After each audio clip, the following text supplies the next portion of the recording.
पिछले एपिसोड में हमने देखा था कि सियो चैन को एक स्वॉर्ड सेन मिला था जिसके साथ उसने लड़ाई शुरू कर दी थी। दोनों ने वहां अपनी पावर का इस्तेमाल करते हुए एक दूसरे पर हमला करना शुरू कर दिया होता है, लेकिन सियो चैन यहाँ पर ज्यादा ताकतवर था, इसीलिए उसने वहां पर स्वॉर्ड सेन को आसानी से हरा दिया। जिसके बाद वो स्वॉर्ड सेन की सारी स्वॉर्ड लेकर अपने सेक्ट को बचाने के लिए निकल जाता है। वही सेक्ट के अंदर फायरी और मास्टर के बीच लड़ाई हो रही होती है, लेकिन जैसे ही मास्टर फायरी को हराने वाला होता है, एल्डर फैंग आकर पीछे से मास्टर पर हमला कर देता है, जिसकी वजह से वो पूरी तरह से घायल हो चुका था। जिसके बाद यहीं से यह एपिसोड शुरू होता है। तो एपिसोड की शुरुआत में हम देखते हैं कि मास्टर के घायल होने की वजह से एल्डर फैंग ने वहां खड़े एक आदमी की स्वॉर्ड ली और उस स्वॉर्ड उसने अपनी तैयारी शुरू कर दी ताकि वो मास्टर पर हमला कर सके और उसे मार सके। लेकिन उसे मारने से पहले ही उस फायरी ने उस स्वॉर्ड को वहीं पर डिस्ट्रॉय कर दिया था ताकि वो यहाँ पर मास्टर को ना मार सके। उसके बाद फायरी ने एल्डर फैंग पर हमला करना शुरू कर दिया होता है। वो एल्डर फैंग से कह रहा होता है कि तुम गधे हो क्या, तुम्हारे पास दिमाग नहीं है, एक नंबर के नल्ले हो तुम। क्या तुम्हें पता है कि जैंगमिन कहाँ है? बड़े आए मास्टर को मारने वाले जैंगमिन कहाँ है ये सिर्फ मास्टर ही जानता है, इसीलिए अगर तुम इसे मार भी दोगे तो क्या तुम्हें कभी जैंगमिन मिल पाएगी? एक बार बस जैंगमिन मिल जाए तो मैं उसे अपने हाथों से मार दूंगा। इस मास्टर को मार तो दूंगा, लेकिन फिर चाहे जो भी हो। फायरी के इतना कहने के बाद किंग बो कह रहा होता है कि देखो माना कि हम सब यहाँ पर जैंगमिन को लेने के लिए आए हैं, लेकिन तुम यह डिसाइड नहीं कर सकते कि अगर जैंगमिन मिल जाए तो तुम उसे अपने पास रख लोगे। ये तय नहीं हुआ था कि जैंगमिन किसके पास जाएगी। जिसके बाद फायरी कहता है कि लगता है तुम बुढ़ापे में पागल हो गए हो, इसीलिए तुम्हें नहीं पता कि यहाँ पर जैंगमिन किसके पास जाने वाली है। वो मेरे पास ही आएगी और मेरे अलावा वो कहीं नहीं जाने वाली। और तुम्हारा ये चमचा एल्डर फैंग कुछ उखाड़ नहीं सकता, ये तो बस चलता फिरता कुत्ता है जो हड्डी फेंकने पर ही चलता है, इसीलिए तुम इसके बल पर तुम मुझसे जैंगमिन को ले लोगे, ऐसा तो नहीं होने वाला। एल्डर फैंग फायरी से गुस्से में कहता है कि देखो तुम अपनी हदें पार मत करो, मेरे बारे में ऐसा बोलने की तुम्हारी हिम्मत कैसे हुई? फायरी कहता है कि क्या तुम मुझसे फाइट करना चाहते हो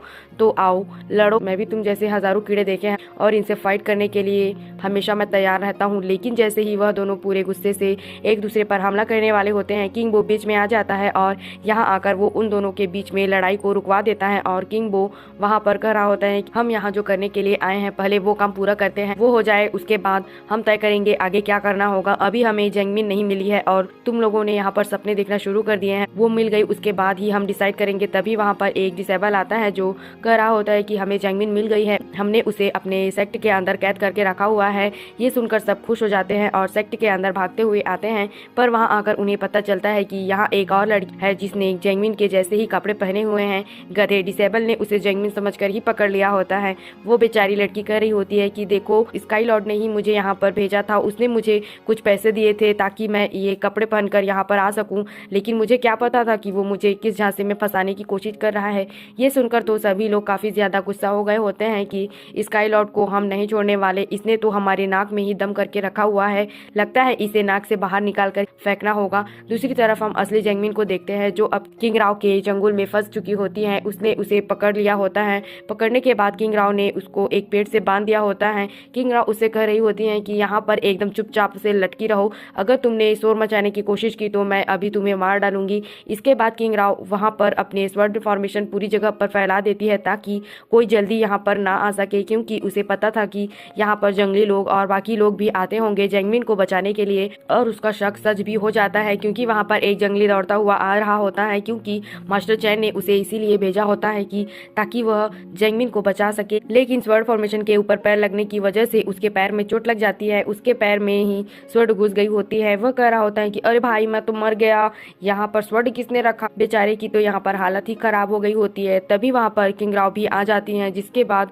उनके बीच फाइट शुरू हो जाती है। बेचारा बस यह समझने की कोशिश कर रहा होता है कि यह आखिर है कौन, और उसे नहीं पता होता है कि असल में जैंगमिन को पकड़ने वाली यही है। वह समझ पाता उससे पहले ही उस पर किंग राव ने हमला कर दिया होता है। हमला होने की वजह से बेचारा बार बार उसी स्वॉर्ड पर गिर रहा होता है। किंग राव ने जगह जगह पर उस स्वॉर्ड को रखी होती है, उसकी वजह से बेचारे की हालत एकदम खराब हो गई होती है। जिसके बाद वह किंग राव से कहता है कि बस बहुत हो गया, मैं तब से यही सोच रहा था कि तुम कौन हो और क्या कर रहे हो, मैं हमला करूं या नहीं, लेकिन अब तुमने मुझे यहाँ पर गुस्सा दिला दिया है। जिसके बाद वह अपने पावर को एक्टिवेट कर लेता है और वहाँ पर एक बवंडर बना देता है, जिसे लेकर वह सीधा किंग राव की तरफ बढ़ रहा होता है। लेकिन किंग राव बवंडर को देखकर थोड़ी घबराहट तो जाती है और उसे अपनी ओर आता देखकर वो डर के मारे इधर उधर भागने लगती है। जंगली उससे कह रहा होता है कि देखी मेरी पावर, ये देखकर हवा निकल गई ना तुम्हारी, इसलिए तुम मुझसे डरकर इधर उधर भाग रही हो, मैंने तो बस अभी अभी शुरुआत की है, अभी तो मैं तुम्हें अपनी और अच्छी पावर दिखाने वाला हूँ। इसके बाद उसने और भी ज्यादा पावर का इस्तेमाल करते हुए उस जंगली ने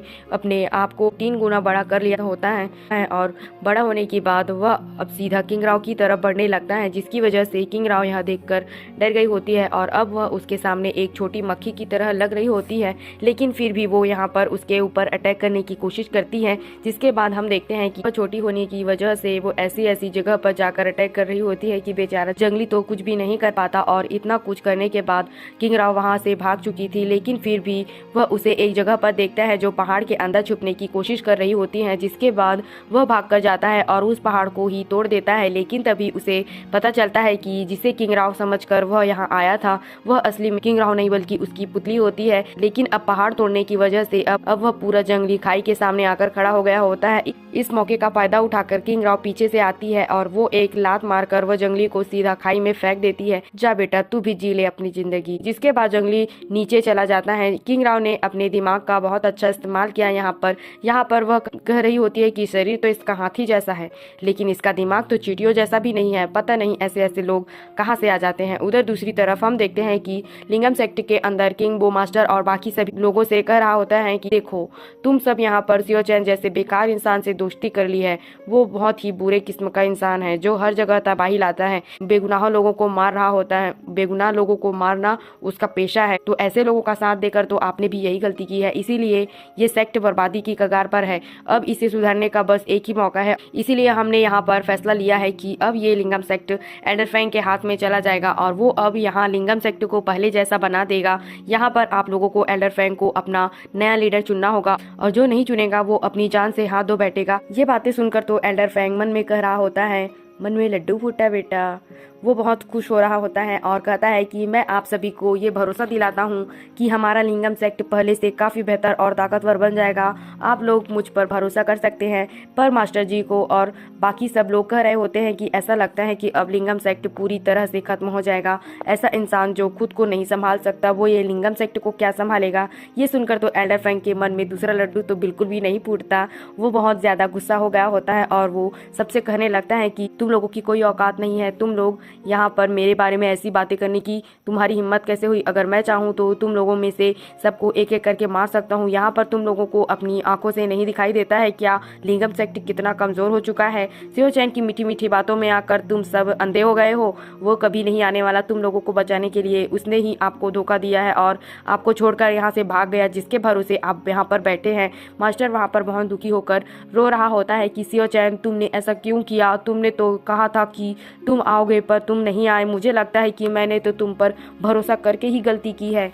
अब तो यहाँ पर मेरी जान भी जाने वाली है। यह पूरा लिंगम सेक्ट भी अब दुश्मनों के हाथों में चला जाएगा। लेकिन जैसे ही एल्डर फैंग हमला करके मास्टर को मारने वाला होता है तभी उसके हाथ पर एक अटैक होता है, जिसके कारण उसके हाथ से स्वॉर्ड छूट जाता है। एल्डर फैंग कहते हैं कि नहीं, मैंने ऐसा तो अटैक पहले भी महसूस किया है। यह हमला मुझे सियो चैन का ही याद दिलाता है। कहीं वो यहाँ पर आ गया तो नहीं।